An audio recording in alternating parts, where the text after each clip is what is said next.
सभी को नमस्कार। आज हम नंबर सिस्टम में देखेंगे नंबर ऑफ ज़ीरोस फाइंड करना। तो चलिए देखते हैं पहला क्वेश्चन क्या है हमारा।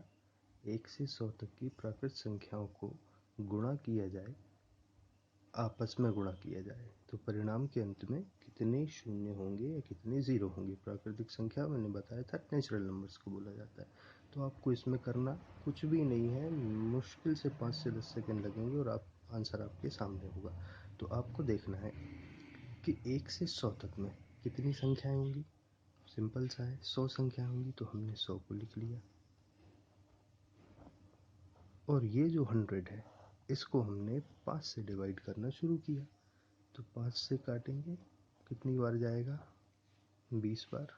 फिर 5 से करेंगे तो कितनी बार जाएगा, 4 बार। और हमको ऐसा तब तक करते रहना है जब तक यहाँ पे 5 से छोटी संख्या ना आ जाए। अब हमने देखा कि अभी 5 से छोटी संख्या आ चुकी है, अब 4 में तो भाग जा नहीं से रहा। तो आपको क्या करना है, इसको छोड़ देना है और नीचे जो भी हमारे भागफल आए होंगे उनको ऐड कर देना है। तो 20 में 4 जब आप जोड़ोगे तो कितना मिलेगा, 24। यही आपका आंसर होगा। नेक्स्ट क्वेश्चन देखते हैं। अब उन्होंने बोला है 1 से 250 तक की प्राकृतिक संख्याओं का आपस में गुणा किया जाए तो परिणाम में कितने ज़ीरो होंगे। सेम वही क्वेश्चन है, हमको देखना है 1 से 250 तक में कितनी संख्याएं होंगी। तो हमको मालूम है कितनी होंगी, 250। तो 250 हमने लिख लिया और 5 से डिवाइड करना शुरू किया। तो 5 से 25 में 5 बार जाएगा ये 0। फिर 5 से जाएगा तो कितनी बार, 10 बार। फिर 5 से देंगे तो कितनी बार, 2 बार। अब इसको हमको छोड़ देना है और बाकी तीनों को हमको ऐड कर देना है। तो 50, 60 और 2 62। तो कितना आ गया, 62। तो हमारे नंबर ऑफ ज़ीरोस कितने होंगे, 62। अब कई बार क्वेश्चन ऐसे ना पूछ के ऐसे पूछ लेगा कि 1 इंटू 2 इंटू 3 इंटू कहाँ तक, 250 तक। तो समझ जाइएगा हमसे वो क्वेश्चन यही पूछ रहा है। चलिए तो अब नेक्स्ट देखते हैं। अब अगला थोड़ा सा अच्छा क्वेश्चन है। उनने बोला हमसे क्या कि 51 से 100 तक की संख्याओं का आपस में गुणा करने पर परिणाम के अंत में कितने ज़ीरो प्राप्त होंगे। अब थोड़ा सा समझिए, जितनी भी सीरीज आप सॉल्व करते हैं, जितनी भी, वो सारी क्या होती हैं, शुरुआत से सॉल्व होती हैं। अब इसको मैं थोड़ा सा एग्जांपल से आपको समझाऊंगा। जैसे मान लो यहाँ से यहाँ तक ये 1 है, ये 100 है और बीच में हम मान लेते हैं ये 50 होगा। अब जैसे मान लीजिए कि आप यहाँ से यहाँ तक का निकाल सकते हैं। अब भी हमने देखा 1 से 100 तक कैसे निकालेंगे। तो यहाँ से यहाँ तक का हम निकाल सकते हैं और 1 से लेके 50 तक का भी हम वैसे ही निकालेंगे जैसे हमने पहले अभी कुछ क्वेश्चंस में देखा। तो यदि हम यहाँ से यहाँ तक निकाल सकते हैं और यहाँ से यहाँ तक भी निकाल सकते हैं तो हम क्या करेंगे, टोटल में से यहाँ से इतने जो 50 तक निकलेंगे उनको क्या कर देंगे, माइनस कर देंगे। तो हमारा आंसर आ जाएगा। तो अभी हमने देखा था 100 तक कितने निकल के आए थे, 24 निकल के आए थे। अब 50 के लिए क्या करना है, वैसे ही फिर 50 लिया, 5 से डिवाइड करना शुरू किया। तो कितना आ गया हमारा, 10 और 2 12। तो 1 से 100 तक कितने ज़ीरो आएंगे, 24। 1 से 50 तक कितने आएंगे, 12। तो हमको करना क्या है, 24 में से ये 12 माइनस कर दो तो कितना निकल के आ जाएगा, 12। तो आंसर हमारा बी करेक्ट हो जाएगा। चलिए अब नेक्स्ट क्वेश्चन देखते हैं। अब ये बोला है 2, 4, 6 और 250 तक ऐसे ही संख्याओं का यदि हम आपस में गुणा करें तो परिणाम में कितने शून्य होंगे।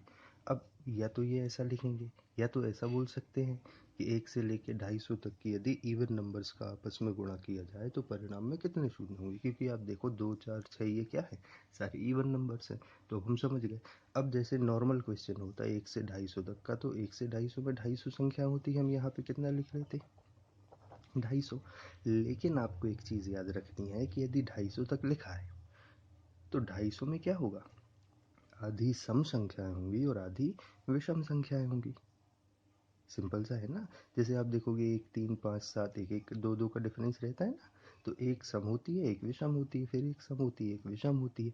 तो 250 में कितनी सम संख्याएं होंगी, क्योंकि हमें समझ में यहाँ से आ गया है कि ये सम संख्याओं का गुणा बोला है उनने।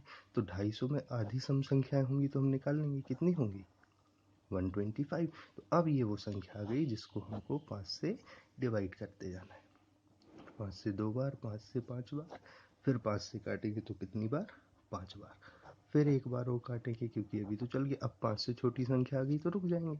तो अब क्या करना है, इन तीनों को ऐड कर दीजिए। तो कितना? 25, 5 30 और 1 31। तो ऑप्शन नंबर ए हमारा सही हो जाएगा।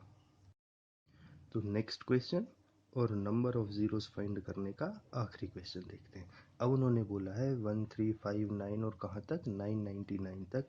यदि इन संख्याओं का आपस में गुणा करें तो परिणाम के अंत में कितने शून्य होंगे? अब आप एक चीज़ देख के बताइए कि ये कौन सी संख्या है। ये तो हमको दिख रहा है ऑड नंबर है।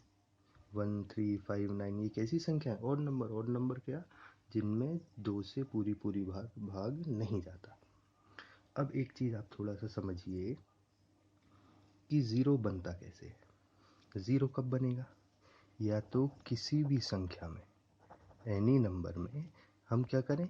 ज़ीरो से गुणा करें तब ज़ीरो बनेगा। या फिर हम 5 में किसका मल्टीप्लाई करें? किसी इवन नंबर का। ये दो ही कंडीशन होती हैं जब ज़ीरो फॉर्म होता है। कैसे? जब किसी भी संख्या में ज़ीरो का गुणा करेंगे या 5 में इवन नंबर का गुणा करेंगे। अब देखो, अब यदि ये इवन नंबर है तो ज़ीरो तो कहीं आने से रहा, हमको 5 ज़रूर दिख रहा है। 5 आगे भी दिखेगा, 15 में होगा, 25 में होगा, लेकिन ज़ीरो बनाने के लिए इवन नंबर नहीं मिलेगा हमको।